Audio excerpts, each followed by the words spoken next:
Michel Pedro. সপ্তাহখানেক আগে Chelsea ও Enzo Maresca পারস্পরিক সমঝোতার মাধ্যমে আলাদা হওয়ার সিদ্ধান্ত নেয়। তার জায়গায় চেলসি নতুন কোচ হিসেবে নিয়োগ দেয় লিয়াম রোজেনিওরকে। অন্যদিকে ব্যর্থতার বৃত্ত থেকে বেরিয়ে আসার লক্ষ্যে ম্যানচেস্টার ইউনাইটেড বরখাস্ত করে রুবেন আমোরিমকে। দিশেহারা দলটির দায়িত্ব নেন তাদেরই সাবেক তারকা ফুটবলার মাইকেল ক্যারিক। আর স্প্যানিশ সুপার কাপে বার্সেলোনার কাছে হার মেনে নিতে না পেরে জাবি আলোনসোকে ছাঁটাই করেছিল রিয়াল মাদ্রিদ।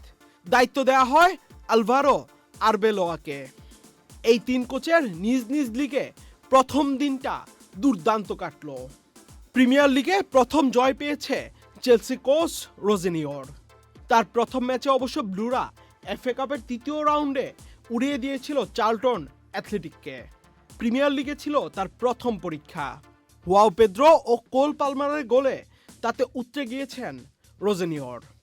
স্টামফোর্ড ব্রিজে 2-0 গোলে জয় পেয়েছে চেলসি। এদিন সবচেয়ে বড় ম্যাচ ছিল ওল্ড ট্রাফোর্ডে। মুখোমুখি হয়েছে দুই চিরপ্রতিদ্বন্দ্বী ম্যানচেস্টার ইউনাইটেড ও ম্যানচেস্টার সিটি।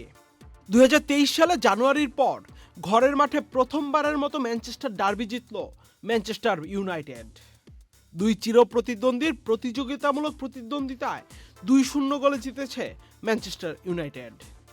এদিকে জয়ের পথে ফিরেছে রিয়াল মাদ্রিদ। আর বেলোয়ার প্রথম ম্যাচে দ্বিতীয় বিভাগের 17তম দলের কাছে হেরেছিল রিয়াল মাদ্রিদ। ফলাফল চরম হতাশাজনক হারে বাদ পড়ে কোপা দেল রে থেকে।